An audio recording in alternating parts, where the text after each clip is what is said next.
So originally, I was going to do something different today. I was going to do something special. I actually had something special in mind. You see, Season 5 of The Boys just premiered alongside with another episode of Invincible. So my friends, they actually wanted to watch it together over Discord. And my plan was to record my reaction to it and then just have that play as commentary over here. Now, it would not have captured my friends' reaction, because otherwise, to capture that, I would have had to capture all the audio coming from my computer, which would have included the show's audio, so I couldn't have that.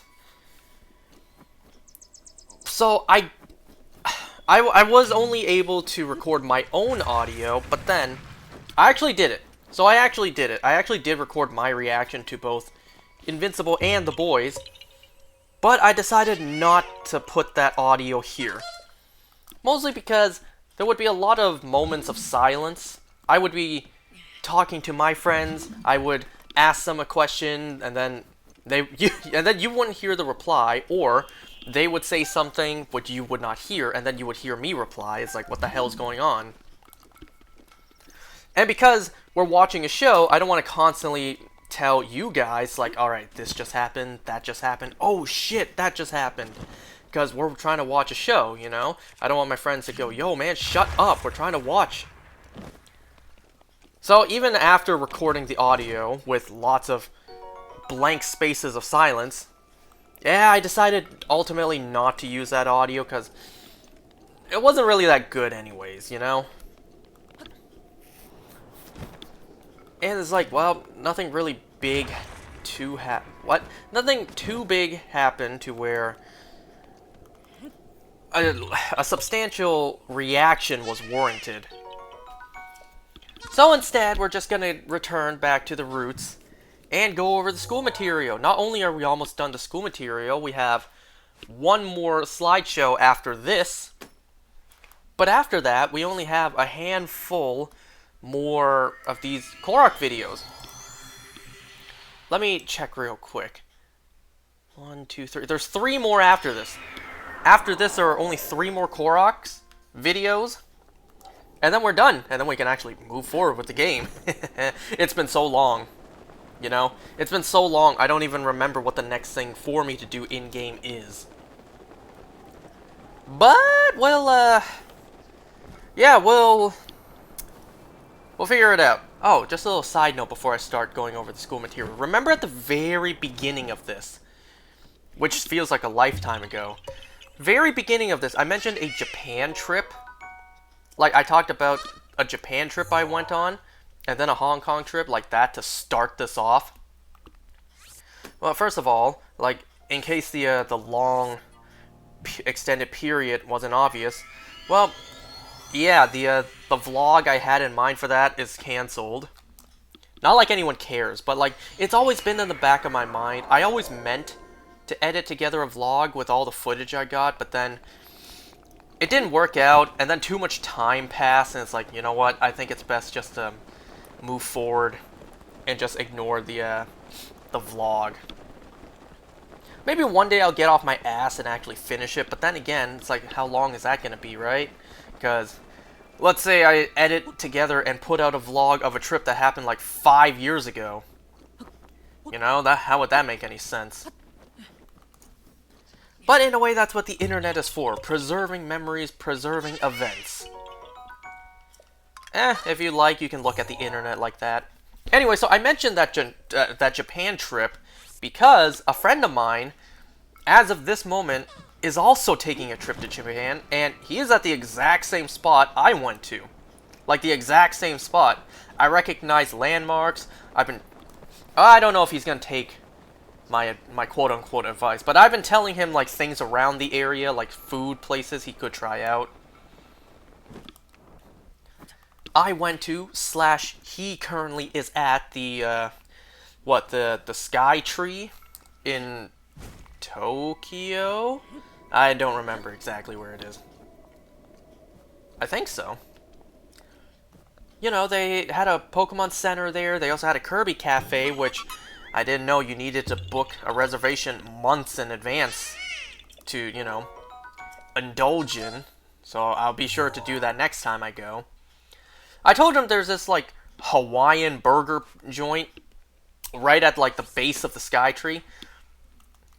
See, he posted on his Instagram story pictures of the, you know, the real-life Wiglets from the Skytree Aquarium, and I replied to that, like, yo, man, is this where you at? You're at the Skytree? He's like, yeah. So I'm telling him, like, yeah, I went there last year.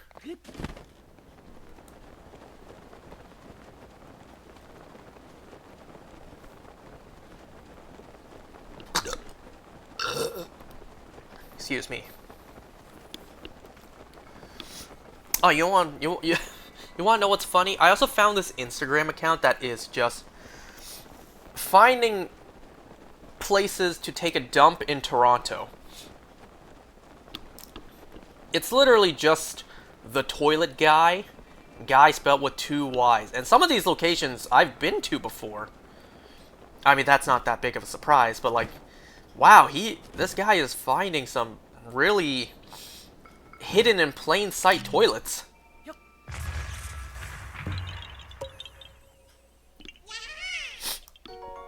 At least some of these I didn't know.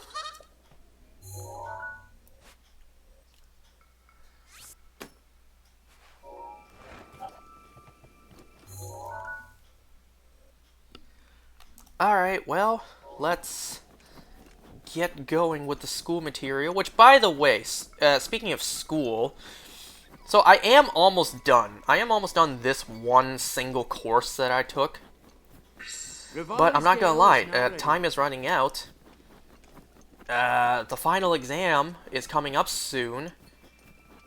And I still have like a handful of assignments I haven't handed in yet. For the past few days, I meant to do them and hand them in. They're not difficult, they're just time consuming. And it's like, damn, I feel like that's worse, you know? Obviously it's not worse. But like, damn, I'd rather spend that time doing something else. But I'll get them done. I'll be honest, I don't even know when they're due. Because it very clearly states no due date for some of them. So I can do them whenever I want. But what I mean by that is, I don't know when the professor is actually going to mark them and add them to the total grade. Because I keep on checking periodically. And I see a lot of the stuff, even some stuff that I did hand in, says not graded yet. And the course is almost over. So I wonder just when the professor will actually grade those. I should probably do them sooner than later. Because I don't know when he'll grade those and add them to the total grade, you know? It's like, well, tomorrow's the final exam. Let me get all of these things done. Oh, the final date of admission was like 2 days ago. And now that I did it, oh, it's too late and I failed. Right? Yeah, so, as much as I don't want to invest the time, I'm gonna have to do it. But speaking of which, let us continue, because we have 2 slideshows left, today being one of them, with 53 slides. Oh, speaking of the toilet guy, this was unplanned. I see that this next slideshow presentation is, at least a portion of it, is based on toilets. Ah yes, the toilette. Puis-je aller à la toilette? Man, I remember using that one and only line during French class, because I think it was like 7th grade with French class. Our teacher would want us to ask to use the bathroom in French. Okay, well, let's get started. So, les toilettes. Can I extend? No, I cannot. Can I, like, no, I can't make it any bigger or smaller. Wow, that's a shame. Whatever. Okay, so it literally starts off with, an ideal toilet would flush away anything clogging. Wait, I already messed up. Flush away. It doesn't even say flush away. Flush anything without clogging. That's the sentence. An ideal toilet would flush anything without clogging. have a large wetted surface area for easy cleaning, be very quiet, I don't know about that one, majority of toilets are anything but quiet, use minimal amount of water, okay, and never leak, okay. 2 types of toilets, siphon vortex and siphon jet. Toilets are a good way to date houses or renovated bathrooms. Look for a date under the toilet lid. You know what I've been thinking about lately? And I guess toilets would kind of relate to that too. Just things that we were never meant to have. Because I'm thinking about food dishes. Like, a lot of food items, a lot of dishes we have now, you know, they're staples in our lives and will be forever moving forward. But if you really think about it, in a way, humanity was never meant to have certain dishes, certain recipes, certain ingredients put together. Like, think, maybe, well, I don't know about all of these, but let's just say, vaguely, 1,000 years ago, 1,000,000 years ago, humanity didn't have things like burgers, pizza, Alfredo pasta, beef curry, Coca-Cola. Like, we were, in a way, never meant to have these. In a way, ingredients were never meant to be put together to have what we have now. You ever thought about that? And I guess, in a way, you can put toilets in there, too. Like, humanity was never meant to have toilets, but we found a way. Anyway, so here's a diagram of toilet flushing actions.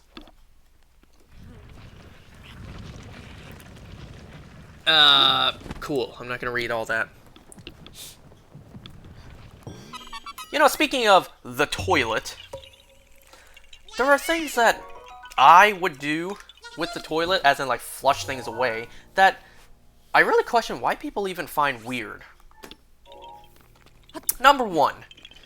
When I blow my nose into toilet paper and I flush it down the toilet, everyone questions me, like, really? You don't toss it in the garbage bin, you flush it down? Wow, that's weird. I'm just like, why? Why is that weird? You know? It's like toilet paper goes down the toilet. And the way I see it, human waste goes in the toilet. And to me, everything that comes out of or off the human body is human waste. You know, pee, poo, spit, snot, cum, all of those, to me, go down the toilet. Now, I said come off of, so, like, what about hair? You don't typically want to flush hair down the toilet, unless, at least to me, unless it's, like, small. Kind of like, oh, I don't know, you blow your nose and then a couple of nose hair comes out. Or if you're already sitting there and, like, an eyelash comes off, you just toss it down the toilet and flush it away. Anyway, so yeah, it's like, why do people find it so weird to flush your snot rags down the toilet? You know? When you blow your nose into toilet paper, just flush it down the toilet. It's like, what's wrong with that? And another thing. Flushing food down the toilet. Now, I'm talking like small bits of, like, maybe leftovers, and I'm not saying I do that all the time. I'm saying, like, mostly at work, you know? Instead of throwing whatever's left into the garbage, because work doesn't have a separated compost bin, we throw it into the garbage. And I'm thinking, well, why not just flush it away? We eat it, we process it, we're just gonna shit it out into the toilet again anyways. Now, there are exceptions, of course, like you don't flush bones down the toilet, or you don't flush oil down the toilet, especially animal fat. But yeah, it's like small things, little remaining bits. Anyways, I know the concern's always it could clog, it could build up and clog, I know. Anyway, so, continuing, toilet types. 1 or 2 piece toilets. Tank is either raised or integral with the bowl. Pressure assisted, mostly commercial. Tankless, mostly commercial, and electric, expensive and rare. Pretty sure it's not expensive or rare at all in Japan. I'm pretty sure that's like a staple there. You know, you get yourself a Bidget. I almost said Badoo. You get yourself a Bidget, and I hear, once you use it, you can never go back. I don't know, I went to Japan for like 4 days and they had a Bidget there. I've been able to convert back to normal, non-spraying toilets just fine. Then again, I'm sure if I were to use it every single day, you know? Anyways, 1- and 2-piece toilets. Two-piece toilets are very common. These have a bowl and a tank that may be bolted together on site. There are also 1-piece toilets where the bowl and tank are integral. Occasionally, you will come across old toilets with a raised tank. In this case, the tank may be near the ceiling level. These old tanks were often made out of wood. Generally speaking, you won't find these anymore, so we won't discuss them further. Damn, a wooden toilet. That does not sound sanitary whatsoever. So, tankless toilets typically not ideal in residential applications due to inherent cross-connection potential. So here's a picture of a 1-piece toilet. Here's a picture of a 2-piece toilet. And then here's another picture. Here is a low-profile 1-piece toilet. You know, I always felt a little, I don't want to say uncomfortable using a 1-piece toilet, but it's just like, I don't know, it's a toilet at the end of the day, but still, it's like, I always felt strange using a 1-piece toilet. Oh my god, there's a lot to read here. Holy, there's a lot to read. Well, better get a move on, because I want to finish this slideshow before, you know, the 52.5 remaining runtime runs out, and I'm only on slide 11 of 53. So, toilets are siphoning, so usually noisy. House water pressure doesn't affect a toilet flush, but how fast the bowl fills up. In general, tanks are insulated. I almost said insulted. In general, tanks are insulated to prevent sweating.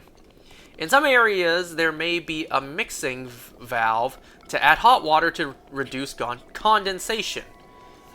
Bracket, what climates? Question mark. How can you guess age of toilet? Okay.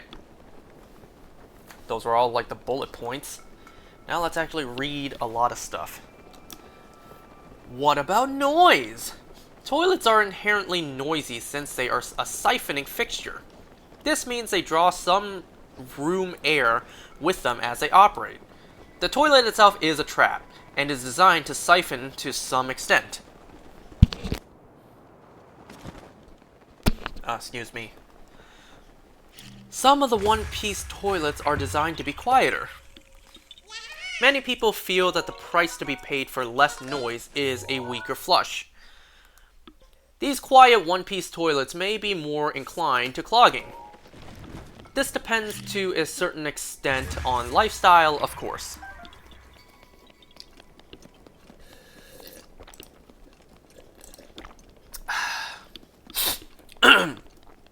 I got some soy milk here. I'm surprised people out there actually hate soy milk. Like, they find it disgusting. It's like, hey, come on now. It's not that bad. I mean, I'll never go out of my way for it, but if it's here, yeah, I'll drink it. A whistling noise when the toilet is operating indicates a defective fill valve. Okay, next paragraph. Quality of flush is not related to water pressure. The house water supply pressure and flow has no effect on how a toilet flushes. The water is stored in the reservoir. A large volume of water flows quickly by gravity into the bowl when the flush valve is operated. The water supply system to the toilet can dictate how quickly the bowl fills, but other than that, has no direct impact on the toilet. Incidentally, the tank fill rate is usually controlled by a screw adjustment on the toilet fill valve. Alright, sweating toilets. Since the water supply in the house is often very cold, bracket 50 degrees Fahrenheit or 10 degrees Celsius, is common with both a public and private water supply. It's not unusual to find the toilet tank and the toilet fill pipe sweating, particularly in warm, humid weather. If the house is air conditioned, the toilets will be less inclined to sweat. Insulated tanks. Many tanks have an extruded polystyrene foam insulation available as an option that fits against the inside walls of the tank to minimize condensation. These are successful up to a point. Where condensation is a serious problem, the toilet shut-off valve will often be corroded and the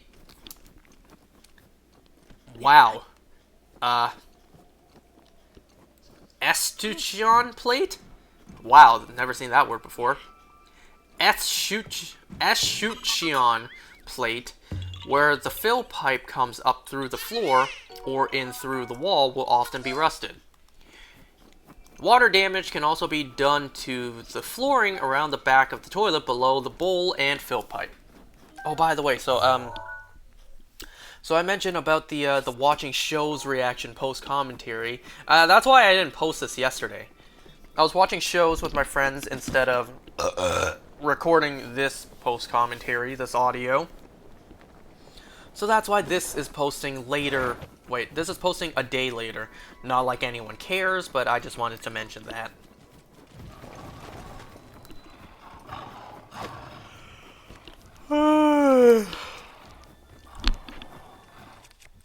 Okay, mixed hot and cold water to toilets. The condensation is caused by cooling the air outside of the toilet to the dew point. One of the unusual but successful solutions is mixing a valve that mixes some hot water in with the cold water at the toilet supply. If room temperature water is used to fill the toilet tank, there is much less incentive for condensation. If the toilet water and tank are not cold, we won't cool the room air. Yeah, we won't cool the room air and cause the condensation.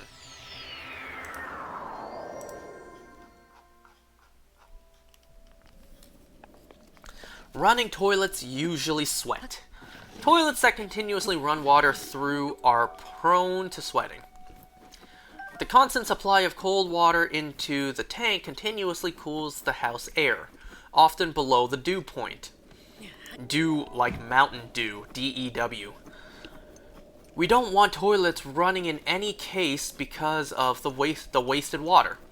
Prevention of sweating is another good reason to correct running toilets. Toilets help determine house age. Many toilet tank lids have a manufacturing date stamped onto them. Some tanks also have a date on the inside of the tank wall near the top. This can suggest when the house was built or when the bathroom was remodeled. Be careful though, it may only tell you when someone had to replace a broken toilet lid. I was thinking that, like, you don't have to replace the whole toilet sometimes, just replace parts like the toilet lid, the toilet seat. Alright, toilet conditions. Leaks, loose, flush mechanism, obstructed, lazy flush, odor around toilet. Oh, there's more. Floor damage suspect, running continuously, shut-off valve missing, connected to hot water, broken tank, lid or seat, surface defects, crowded, cross connections. By the way, just now you saw that when I saved the game and then when I reloaded the game, yeah, the sky, the background looked completely different. I don't know what happened there.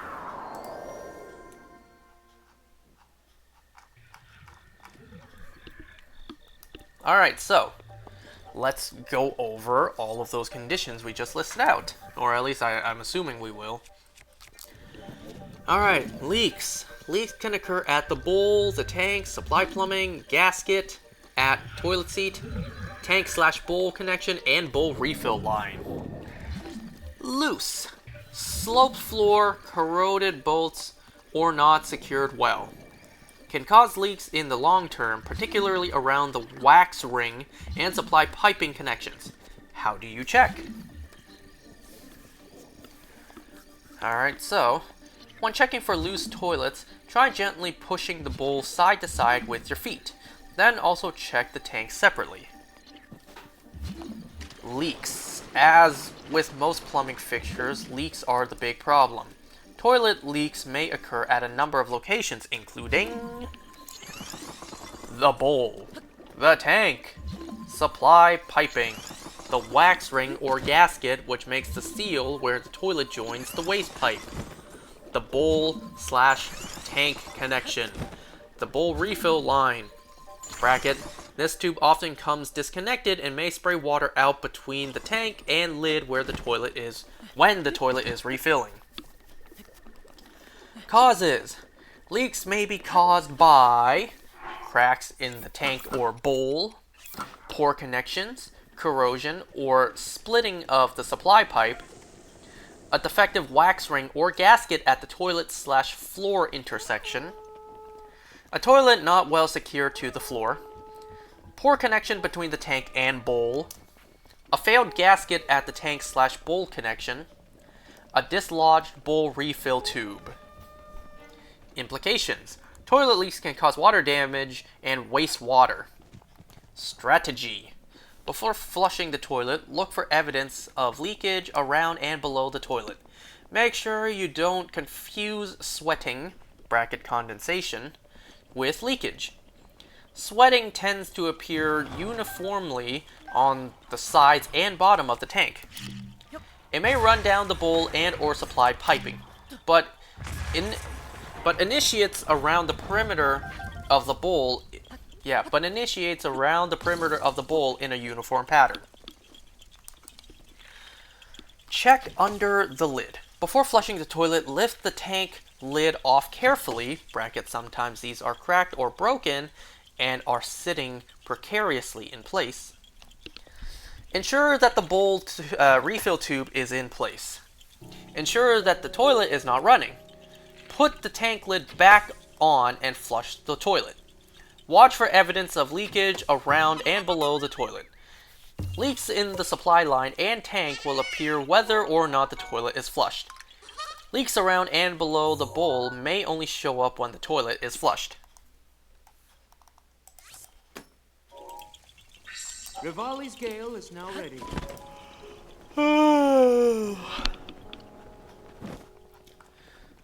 Thankfully, I see like a good 80% of this slide presentation is pictures, so it shouldn't be too much more reading. But that doesn't mean that there isn't reading, because reading we will. What? Reading we will do. Alright, loose toilet. A. Check to see if tank is well secured to bowl.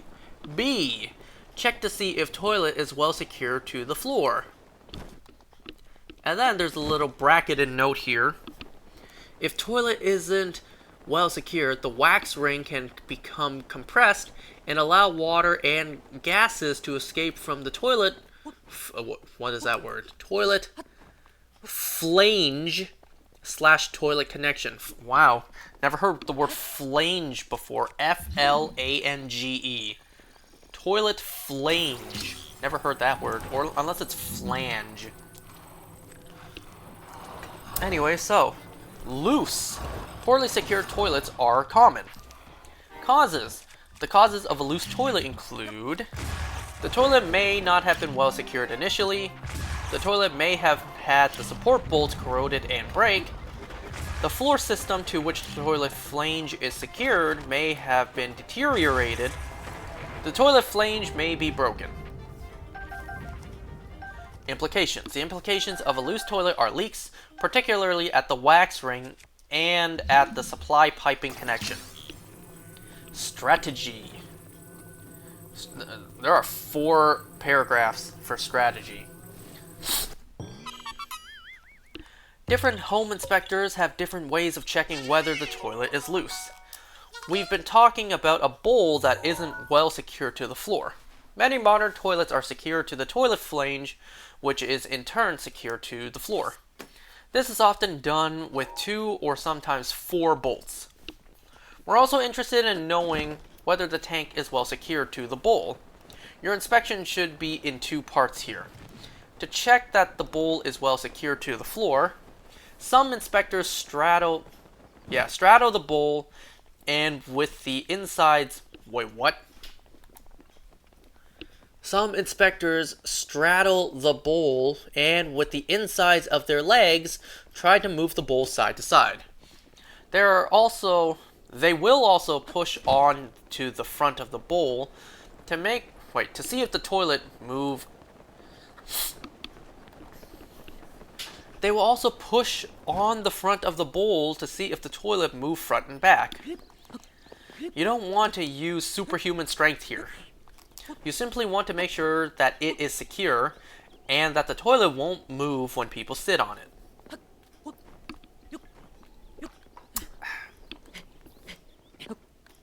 The other part of the test is to grasp the tank and try to move it side to side and front to back. Watch carefully to see if the connection between the tank and the bowl moves. Again, this is not a test of strength. Use reasonable pressure.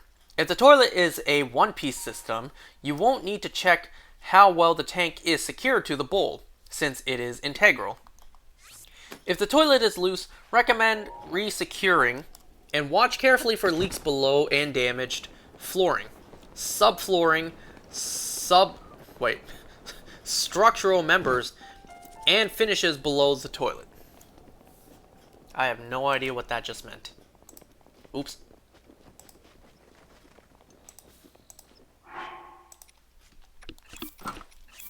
Alright, another diagram, supply tubes. Supply tubes are used to connect water pipes to faucets, toilets, and other fixtures. They can be plastic, brackets semi-rigid, chromed copper, bracket semi-rigid, braided steel, bracket flexible, or vinyl mesh, bracket flexible. Another typical leakage area. Alright, more conditions. Flush mechanism inoperative. Excuse me.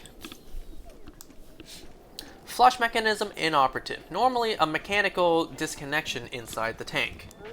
Obstructed. Water level will rise when the toilet is flushed. Risk of flooding the bathroom. Lazy flush. Could be a partial obstruction in the toilet, drain, venting, or a design flaw such as low flush toilets. Don't be an amateur plumber and resist the temptation to fix problems. Low flush toilets. Alright. Odor around the toilet. Normally leakage of the wax ring or gasket where the toilet connects to the waste plumbing. What odor caused by what? Floor damaged, suspected. Step on the flooring adjacent to the toilet and look for cracks or sponginess.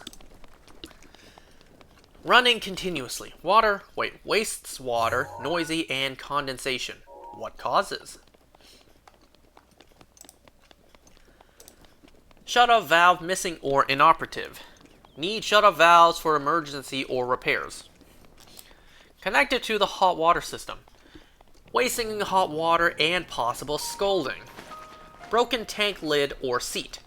Nuisance and risk of pinching skin. Alright. Surface defects. Hairline cracks that don't leak. Stains or manufacturing defect. Crowded. Not enough room to use comfortably. That voice crack. Cross connection. Inherent cross connection at the fill valve. Backflow prevention at this point. Toilet fill located above the supply pipes have a high risk of cross connection if the house pressure drops. And there's a good number of just simply pictures coming up. Alright, here's a picture of a toilet. Where are the common leak areas? The next slide shows them. And then it has literally 3 spots circled. 1, under the toilet. 2, at supply pipe. 3, tank/base intersection. Here's a picture of a pipe, I assume is underneath the toilet. Leaks are often only identifiable underneath. Some of the house insulation kind of looks like a pink color. It almost looks like raw meat. Ugh, this looks nasty, this picture. A leak from the toilet above has completely rotted the floor underneath it. Okay, another picture. Good practice calls for toilets to have 18 inches on both sides of the center line of the toilet as clear space. Most authorities call for only 15 inches. The clear space required in front of the bowl is usually 21 to 24 inches. How does this one look to you? Well, I'm not even gonna say what it looks like for me in the picture. I'm using enough brain power just reading this stuff. You want me to use brain power to think as well? Here's a picture with some cracked floor below it and a golden trash can next to it. Literally a golden trash can. This is a pretty obvious leak. Be sure to check the ceiling of the floor below to see if there any active moisture. There wasn't even an R there. It just says to see if there any active moisture. In addition to repairing the toilet, there may be some additional issues with damage to the floor structure that need to be addressed. Another picture. In this picture, there's like wooden boards underneath the toilet to like prop it up. This toilet was installed on an uneven surface and had to be shimmed with a piece of plywood. This toilet would probably be categorized as being loose. Loose toilets are a concern as it can cause the toilet flange to come out and cause a leak to the floor system and ceiling below. Alright, here's a picture with a case study. Case study 1, toilet clearance. Component, toilet. Condition, crowded. There is no sufficient leg space on this toilet. Implication, functionality. Recommendation. A quick reminder to purchaser is recommended. Right, because you can't exactly do anything at that point unless you want to break down the wall. Alright, moving on from toilets. Actually, never mind, I spoke too soon. We are upgrading, because we are now talking about Bidgets. Oh my god, there is a lot to read here. Alright, Bidgets. Standard European fixtures that are becoming more common in North America. I guess. I don't know if more common does it justice, you know? It's not like public toilets really have that, but like... Yeah, Have cold and hot water connections. 2 method of water delivery. Spray for intention of cleaning and rim wash from the bowl openings to clean the bowl. Inherent cross-connection point at supply. Pipe for the spray. Bidgets must have a vacuum breaker. Perhaps the most important thing to understand with Bidget is that it is not pronounced the way it is spelled. Really? Bidget rhymes with Chevrolet. Huh? It literally says here...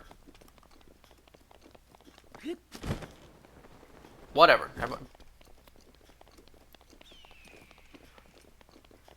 Wait, there's no G in this word. Is it bide it? I swear, I've heard people pronounce it Bidget. How the hell is the word Bidget supposed to rhyme with Chevrolet.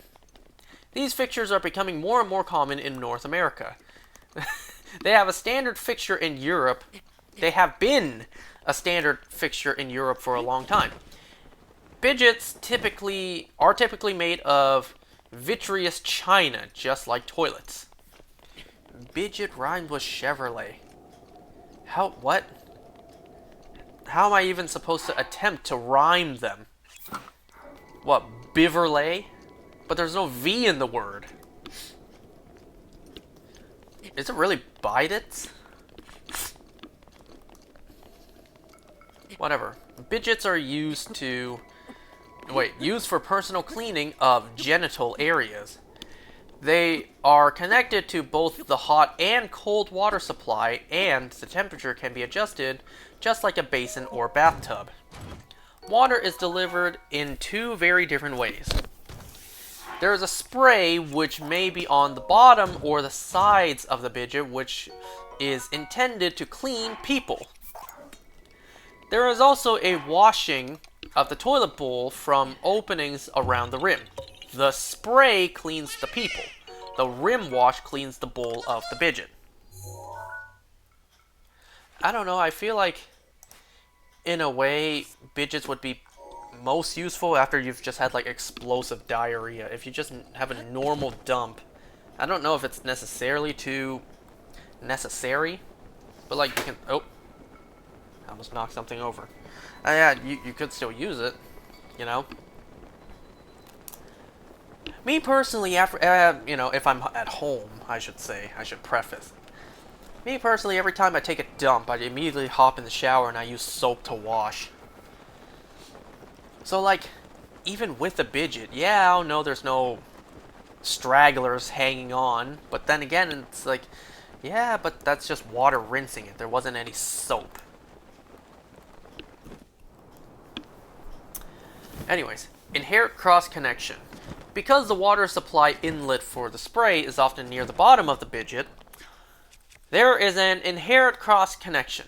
Every bidget must have a vacuum breaker. It may be a chrome device, typically 4 inches tall and 1 1/2 inches in diameter, sitting on the top of the bidget. Or is it actually bidget? No. The vacuum breaker may also be mounted on a wall above and near... Yeah, I'm gonna look it up right now. How do I pronounce this word? I swear, I've always heard people pronounce bidget. Though I know it sounds like something else.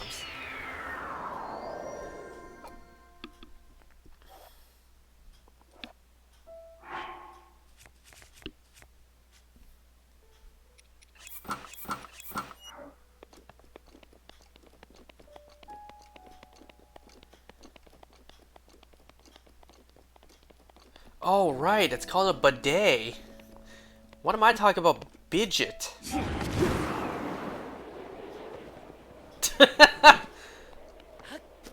Wow, I'm an imbecile. What am I talking about? Bidget. It's bidet. Yeah, that does rhyme with Chevrolet. Then what the hell was I saying the whole time?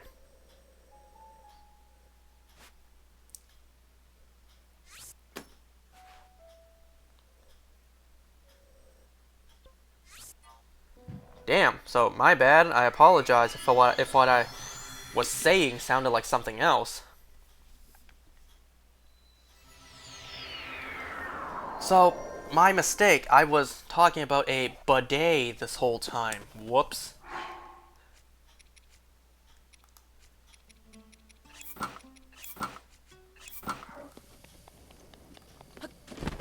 So, ignoring my stupidity, let's continue talking about bidets. Wow, that's embarrassing, but I'm not going to put in any effort to edit that out or fix that. I'm just going to leave all that in.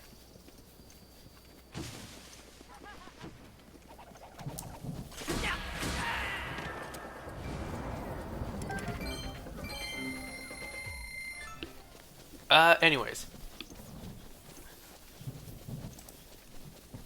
So. Wow, the slide wasn't kidding. It really isn't pronounced like how it looks like it's spelled. So, water flows from the faucet through vacuum breaker to bowl, filler, or to spray using diverter.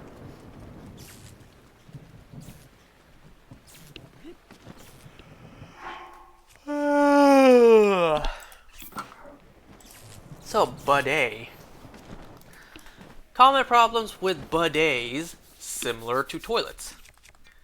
Leaks, loose, cross connections, spray wash diverter inoperative, floor damage suspected, surface defects, slow drain.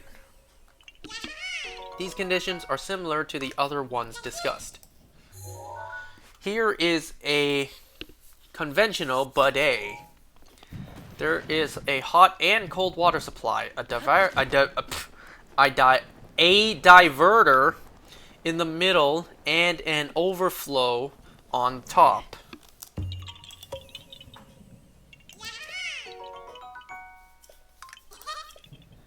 Diverter in the middle. I don't know. This looks more. This doesn't look exactly what I pictured in mind. Like these bidets, they look more like sinks. Like sinks with handles.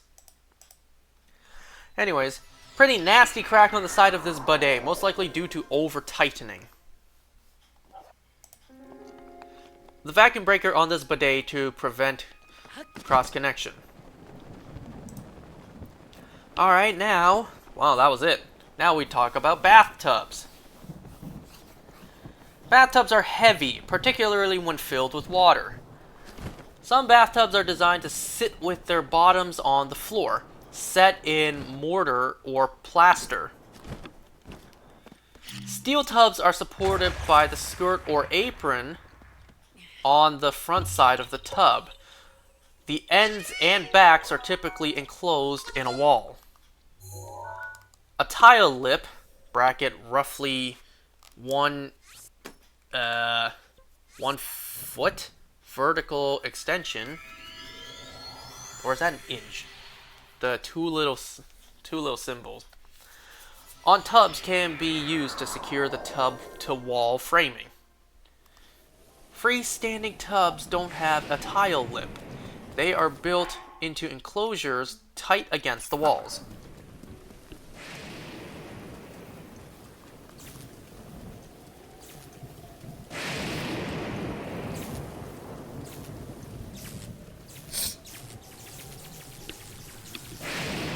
So, tub installations and leakage areas.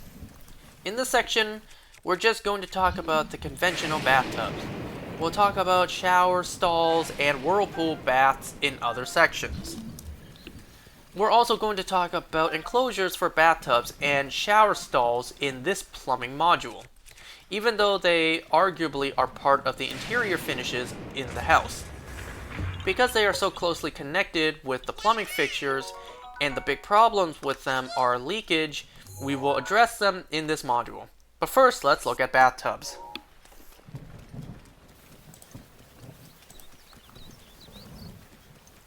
Oh my god, this is a huge paragraph. Support. Bathtubs can be held in place and supported a number of ways.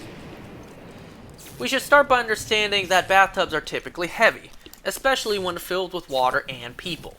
Some bathtubs are designed to sit with their bottoms on the floor. Some are typically set in a bed of mortar or plaster of Paris. Many steel tubs are supported in part by the skirt or apron on the front side of the tub. The ends and backside are typically enclosed in a wall. Tubs designed to fit with one end and one side only against the wall may use the front side and one end for support. Tile shelves may rest on 2x4s on edge, secured to framing members, for example. Many tubs have a tile lip, which is a roughly 1-inch vertical extension at the edge of the shelf on the back side and both ends. This tile lip sometimes has holes that can be used to secure the tub to wall framing or strapping. In some cases, clips are provided by the tub manufacturer to secure the tub to the wall at the tile lip. I'm not good at reading big paragraphs, okay? Anyone else, when reading a big paragraph, you make it to the end of a sentence, you have to go all the way to the left side to find the next sentence, and you're like, where is it again?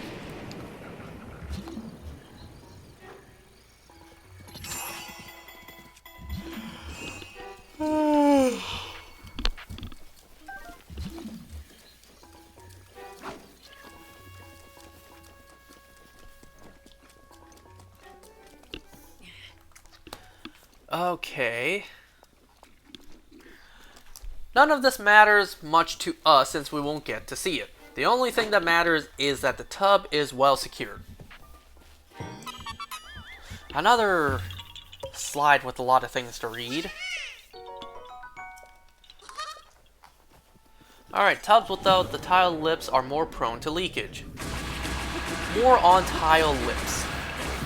Tubs that are designed to be built in usually have a tile lip on 2 or 3 sides that are to be built into walls. This 1-inch tall lip is typically installed against the framing members or supported for the tub. The wall board or backer board for the tile and the tile and the The wall board or backer board for the tile and the tile are installed in front of or cover this lip. The lip itself is typically secured to framing members with screws or clips. Some would argue that this tile lip helps prevent leakage of water that may get past the tub tile joint. This can be effective in some cases, although many tile lips are not continuous around the corners of tiles. This means that leakage can occur at the corner joints at the top of the tub if, bracket when, water gets past the seal between the tub and the tile.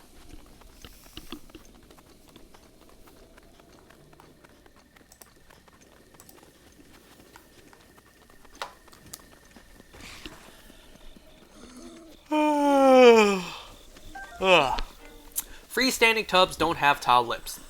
Tubs designed to be freestanding or island tubs usually do not have a lip. Sometimes these are built into enclosures tight against walls on at least one side. Tiling down to the shelf around the perimeter of the tub does not necessarily provide a good watertight joint. Some tubs manufacturers provide an add-on tile lip that can be added around the perimeter of the tub to protect against leakage at the tub tile intersection. Again, all of this is academic since we are evaluating the performance. We are looking for evidence of leakage and often won't know what the specific detail or failure was that caused the leakage.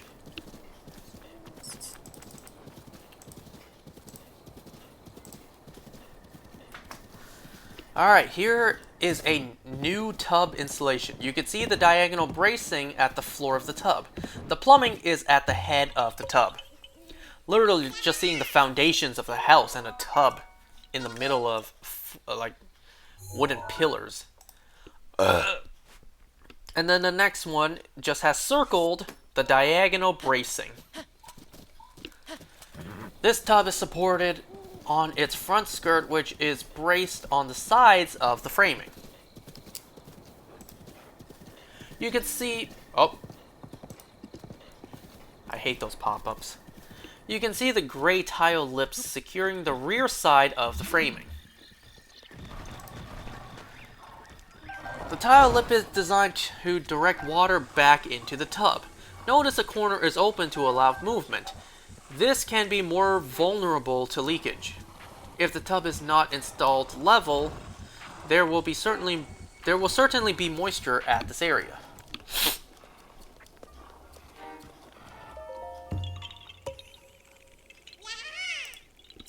Alright, bathtub conditions.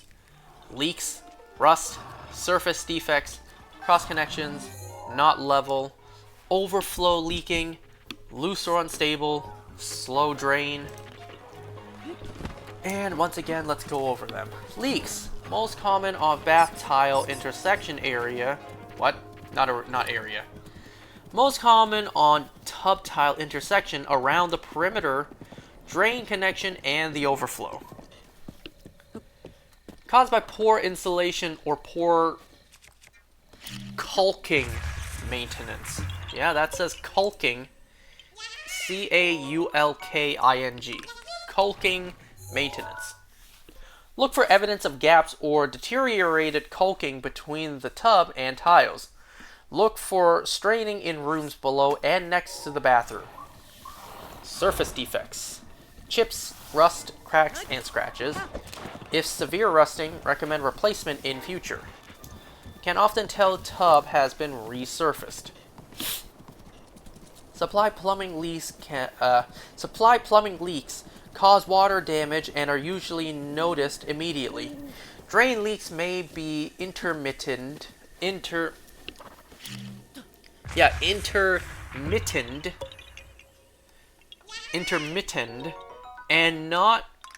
may not be diagnosed quickly, leading in concealed damage.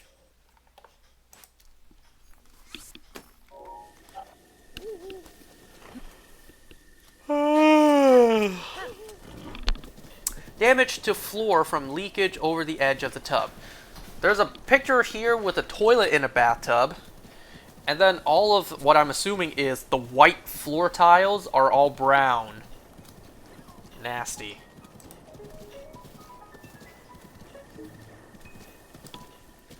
Alright, don't test overflows. Advise home inspectors not to test overflows as they can often leak. We recommend not filling the tub up to the overflow level. In short, most overflows leak. That's because they were either not properly installed to begin with, or since they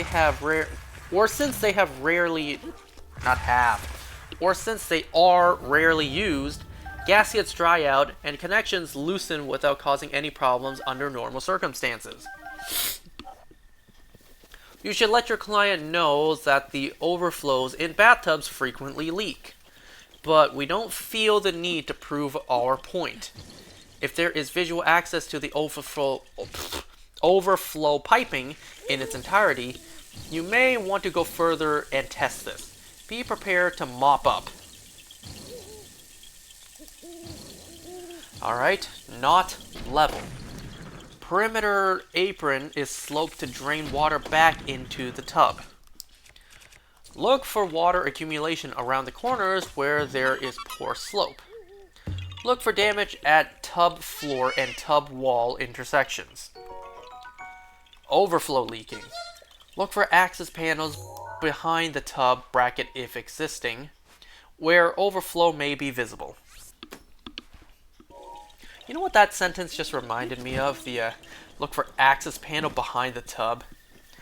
You remember that one episode of The Amazing World of Gumball where Richard was doing this almost prank war with, damn, what was the neighbor's name again? Mr. Robinson, was that the name? You remember that episode? And then Mr. Robinson's prank was to take all the cheese that Richard had and melt it into his bathtub. And then Richard just opens a tile and pulls out a bag of chips. Remember that scene? Yep. Anyways, we're almost done. We have 4 more slides and all of them are pictures. I see all of them have not that much to read.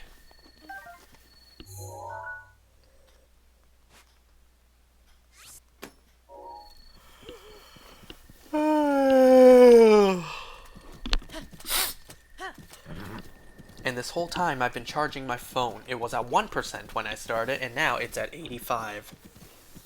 And let me pour myself some water too.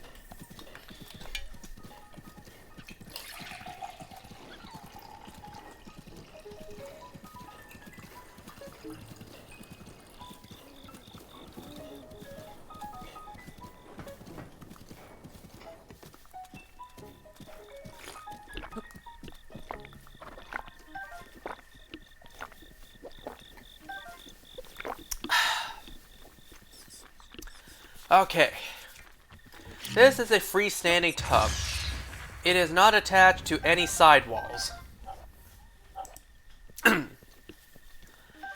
Tub tile intersection is always a valuable, not valuable, it's always a vulnerable area. The lip on this whirlpool tub should be tucked under the tile, not the other way around.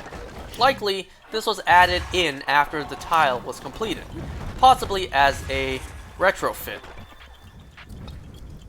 Water will get in and cause damage.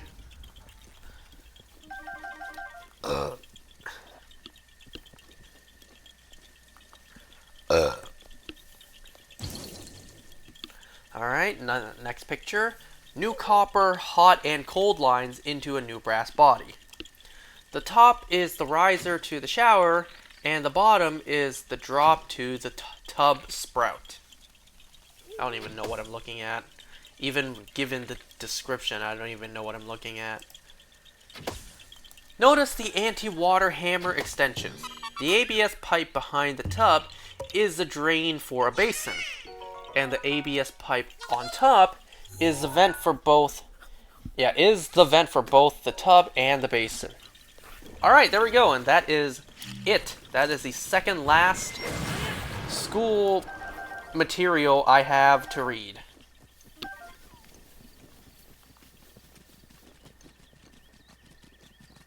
I would say I'm sad it's coming to an end, but I'm not. I am not sad. You know, speaking of the amazing world of Gumball, the new continuation show, the wonderfully weird world of Gumball. I haven't started watching that yet. I have a lot to watch at the moment. A lot.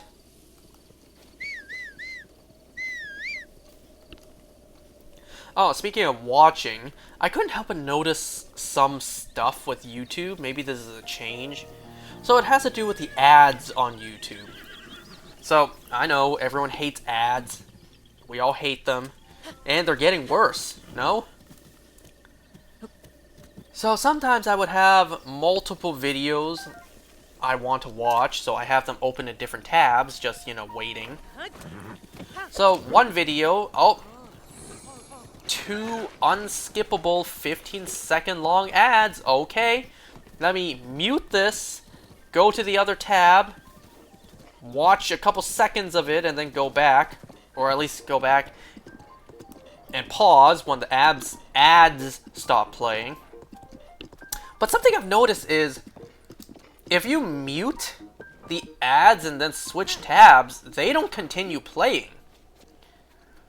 Like 15 seconds later, you go back to the tab, no time has passed on the ad. You either have to have the page, or you have to have the tab open and muted, or, you know, you have to be on another tab but not muted. Do you know what I mean? Like, you understand what I'm saying? They make it so you have to either listen to the ad or have the tab open for the ad to actually play. You know, I can't even go to a different tab now and mute the ads.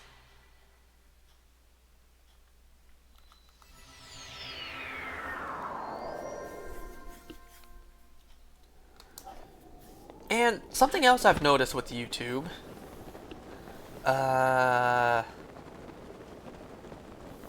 crap, what was I about to say? Now I forgot what the other thing was.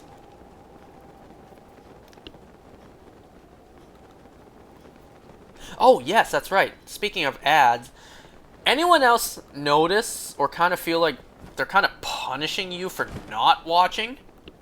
Like, sometimes I'm watching a video, I pause and I leave for a couple minutes to do something. I come back, the moment I hit play, ads start playing.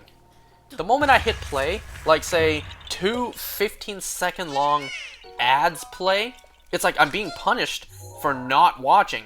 Like, I'm being punished for pausing and then coming back later. I can't be the only one who's noticing this, right? Like, I pause just because I gotta go take care of something real quick. I come back, hit play, and immediately an ad starts playing.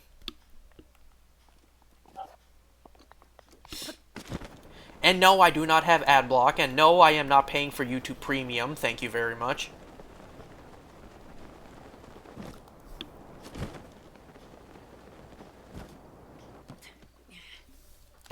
I don't know, it's kind of an endless cycle. We all know this. It's an endless cycle.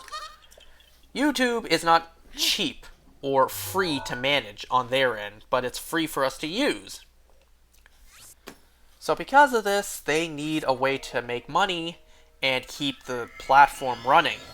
So they bombard us with ads, but we hate ads. We don't want to see ads. And the more we don't see ads, the less money they make. And the less money they make, the more ads they need to show us. It's an endless cycle.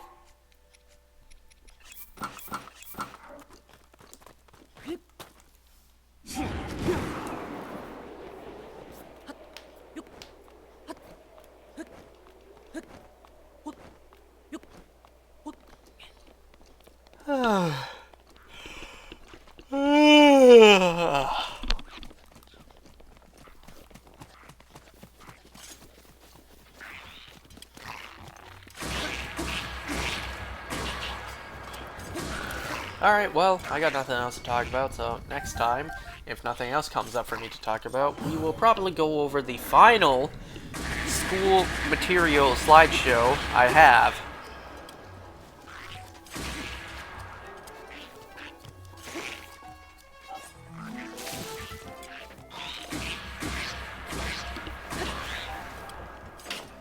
Once again, after I'm done this, I am going to do the dishes while this is rendering.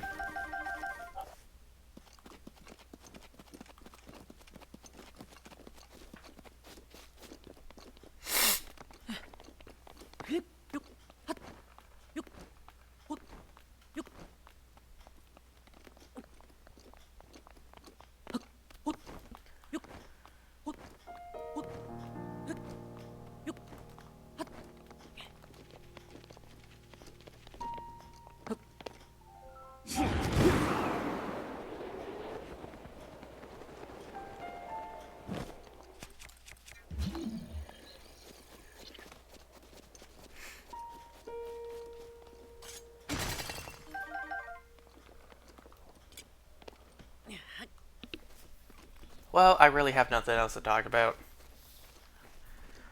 So I guess I'll just leave the remaining 2 minutes in silence. So thanks for watching. See you next time.